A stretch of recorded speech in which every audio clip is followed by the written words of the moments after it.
Henrik, first of all, what's different in the squad this year to last year? When you consider that it's nine of the 11 who were at Wembley last year are still here.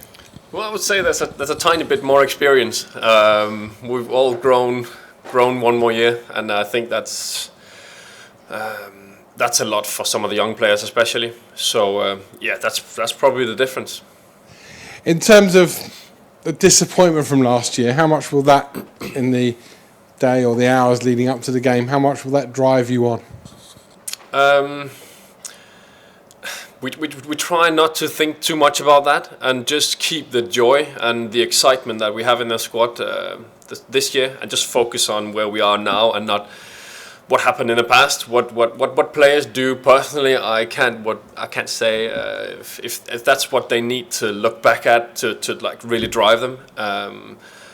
But me personally, I just want to play on Saturday. Just go out and have fun and enjoy. This is why we play football. This is to play the big games and the big decisive games. It's a bit like the World Cup. You want to play those games. That's where the fun is. You don't look like a man who's under pressure. You know what? I don't feel I'm under pressure. Again, I think we've done fantastic so far. To be here again is a huge achievement. I have a fantastic group of players behind me, next to me, friends. So we're just ready to go out and just play football again, have some fun, and just not to worry too much. I think that's maybe that's what hit us last year. We got scared of winning or scared of losing instead of that taking over. So the vibe in the squad is different this year. It just feels more relaxed and more calm. So how do you deal with that fear? How do you deal with that being scared of winning? Well, I think the pressure from the media is one of the big things, and also we saw how to tackle it last year, and hopefully we're in a better position this year. That's the aim. I'm not the first person, I probably won't be the last, to tell you that Brentford have been in the playoffs 10 times and they've never made it through. Is that anything at all that comes into the psyche ahead of this game? Not at all. Not at all. One time has to be the first, and that's going to be on Saturday. And in terms of the manager, I mean, he's always someone that only looks at a positive.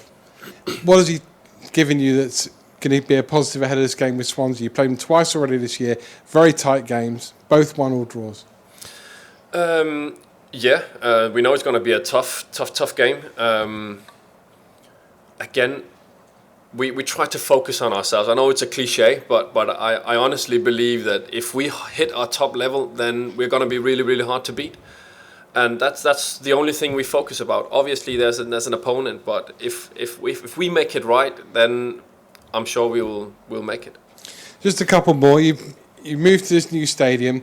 Everything about Brentford, which never before said it deserves a crack at the Premier League, now says it deserves a crack at the Premier League. The manager, the squad, the stadium. Is there a little bit of a feeling that having gone last year and just failed, having gone the year before and just failed, if it doesn't happen this time, maybe for a lot of players, you yourself included, maybe the dream of the Premier League might be somewhere other than Brentford? I wouldn't know, because that's not something we've been thinking about at all. All focus is on Saturday, and what happens after Saturday, we just have to deal with that after. We just want to go out and just have fun, go out and attack, and if we make it, we make it. If we don't, then we'll deal with that after. Finally, there is one more key component that's going to be different on Saturday to last year. Last year, it was on an evening in an empty stadium. I mean, it felt anything like a £150 million game of football. At least there will be somebody there this year. It might not be enough fans for everybody's liking, but there will be some fans. How much of a key part will they play? You would have seen the cup final. You would have seen other games in the last week. You've had one game here with fans. How much of a key component could that be for you in turning your fortunes? Well, hopefully it will give everyone energy. Even the Swansea players, I think it will give some energy. We felt it last time we played here. It was amazing, and was just so positive. You wanted to crack on, and just that next tackle, you wanted to win it because you know the crowd will be ready. So it's hopefully it's going to be a little bit the same, even though there might not be that many. We will be able to hear them compared to last year. So it's going to be amazing. Hopefully they will allow more in, but I doubt they'll make it. Good luck. Give me a score prediction. I don't care as long as we win. Thanks, Ian. Hi, Henrik. Just referring back to, as you say, the experience of last year and maybe looking and analysing the pressure that possibly was felt. The experience of having been at Wembley in that circumstance, will that be of use this time round because you're going to a ground that you've, as a group, got experience of playing in? Yeah, well, I really hope so. Again, the vibe around the club just feels more relaxed than last year, and I think we have just... I'm not saying we do it differently. We just do what we've done all season, which I think is the key part. We're just having fun. People are playing table tennis after we're done training. Just relaxing, just chilling and having fun. And then again, we do have one more year of experience, so I think that's going to be key. And as a group, there have been obviously exits from last year. Ollie and Saeed obviously left, and Ivan's come in, and Vitali's come in, has done very well in the middle of the park. But in essence, it's quite a core of the group that was here last year. Has that helped with the team spirit? Has that helped with the culture that you've developed here as a group? Yeah, definitely. And also the players we've brought in have just adapted really, really quickly. And yeah, we can see Christian got injured. Just Vita just stepping straight in. That honestly, that surprised me that he was able to just reach that level that quickly. So.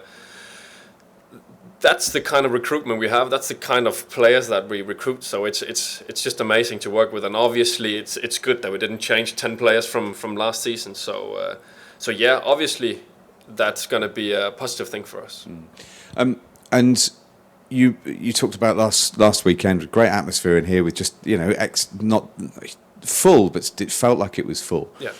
The nature of winning that game or the tie against Bournemouth. The delight on everyone's faces at the end of the game, is that, how much of a momentum do you take from that sort of fight back? Well, we try to take all the positive things we can from that game, and the drive, the momentum we had, and again, for me, the joy of playing football, because you could see it in everyone's eyes. Obviously, we want to win. That's the main thing. But you could just see everyone was happy. The pitch was perfect. The weather was perfect. Fucking fans on the stands. It was perfect. That's what we want, and that's what we're looking for on Saturday as well.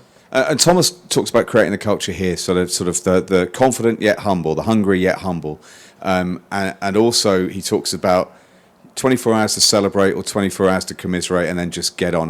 That culture that's been built by Thomas and the coaching squad and the leadership group, how has that been important to what you've achieved over the last couple of seasons? 2 third-place finishes, more points this year than last year, less defeats, goals still being scored, all those. How important are the elements away from just what you do in the 90 minutes on the pitch? As I just said, people are having fun after training. They're staying 2, 3, 4 hours just playing table tennis or just talking, having a coffee. I think that's really, really important for us, that culture. And that's something we have really been pushing especially since Thomas took over. And obviously the leadership group is a big part of that, trying to help all the young guys.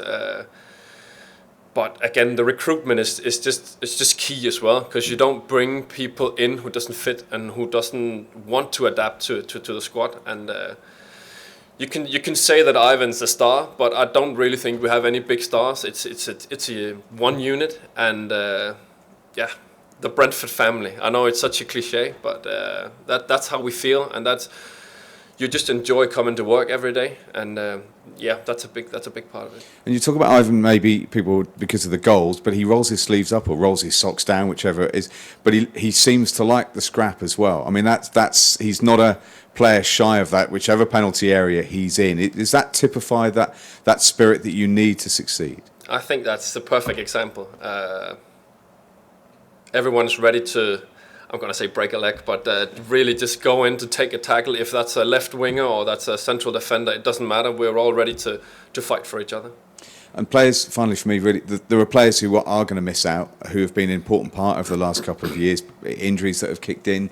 You know, we saw Christian miss out last week as well, late on, just before kick-off, and Rico's been struggling. You've just come back from injury as well, and Josh in the middle of the park. But how much of a role does the group play? How much of the role will they play? I know Christian gave the speech, didn't he, before last weekend's win.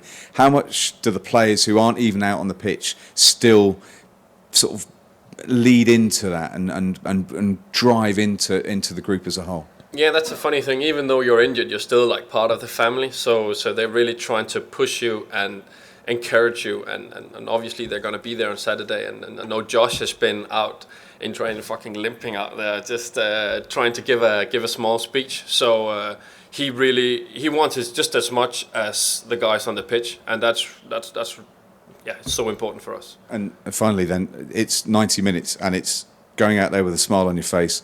Whatever the rewards are at the end, you have to forget about that. Is that the message? Is that basically what you're saying, and what is coming across? Of course, you have to think about the rewards, because that might drive you, just give you that extra 10%. But the main thing is going to be just go out and have fun and make sure we do everything possible to do well. And then if we hit our top level, then again, I really hope that we're going to make it. Brilliant. Okay, thank you. Anything on the broadcast bit? Hi, Henrik. Hi. As has already been mentioned, you've got a long list of former teammates who have gone on to the Premier League. When you see Neil Maupay and Ollie Watkins playing there, does that sort of fuel your desire further to join them? Yeah, of course, because you can see that the gap might not be as big as you once thought. That players performing in Brentford can definitely do well in the Premier League as well. So yeah, definitely. And you're going to be 32 this summer. Do you sort of feel like this maybe your last chance to get there?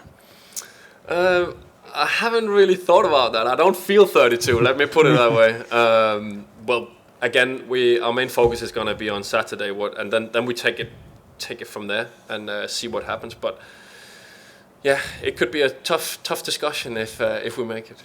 And on a slightly separate subject, the Denmark squad was obviously announced this week, and you weren't in it.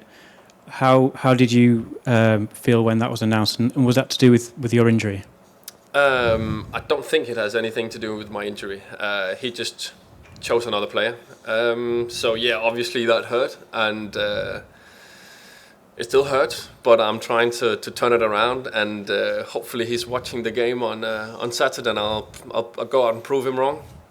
Would get into the Premier League with Brentford, would that make up for that disappointment? Yeah. Great, thank you.